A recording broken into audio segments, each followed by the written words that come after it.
सांसद तिगुने वेतन से भी खुश नहीं है। सवाल यह है कि क्यों इन सांसदों की वेतन वृद्धि की जाए। जो काम इनके जिम्मे है, आंकड़े कहते हैं कि जनता के नुमाइंदे उस काम से भी कतराते हैं, और जब वेतन की बात आती है तो सबको सिर्फ पैसे चाहिए, पैसे चाहिए। सांसदों को तिगुना वेतन मिल गया, लेकिन उन्हें तो और चाहिए। लोग भूखों मर रहे हों, लेकिन इन्हें अपनी जेब भरी रखनी है। ये उस देश के सांसद हैं जहां प्रति व्यक्ति सालाना आय 40,141 रुपए है, लेकिन सांसदों को 50,000 रुपए प्रति माह बेसिक वेतन पर भी संतोष नहीं हो रहा है।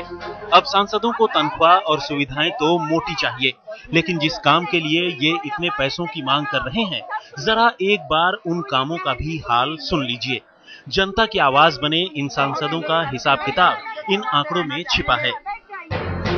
15वीं लोकसभा में 545 में से सिर्फ 7 सांसदों की हाजिरी ही 100% रही। आंकड़ों के मुताबिक सिर्फ 100 सांसदों की उपस्थिति 90% से ज्यादा रही। आपको ये जानकर अफसोस होगा कि 545 में से 222 यानी आधे सांसद चर्चा में हिस्सा ही नहीं लेते।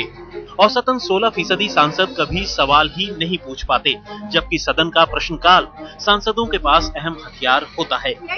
तो देखा आपने किस खूबी से ये सांसद अपनी जिम्मेदारियों से पल्ला झाड़े बैठे हैं, लेकिन फायदा तो इन्हें चाहिए, भले ही ये देश और देश के पैसे को हर घंटा चूना लगा रहे हों।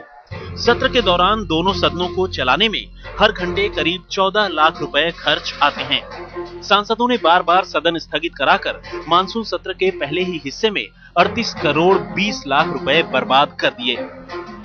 कॉर्पोरेट कल्चर की सब पैरवी करते हैं, सबको कॉर्पोरेट की तरह तनख्वाहें भी चाहिए, लेकिन कॉर्पोरेट में यह भी होता है कि ज्यादा काम करोगे तो ज्यादा तनख्वाह मिलेगी, लेकिन कम काम करोगे तो तनख्वाह कटेगी और नौकरी भी चली जाएगी। क्या इस बात के लिए हमारे सांसद तैयार हैं? सुमित अवस्थी, दिल्ली, आज तक।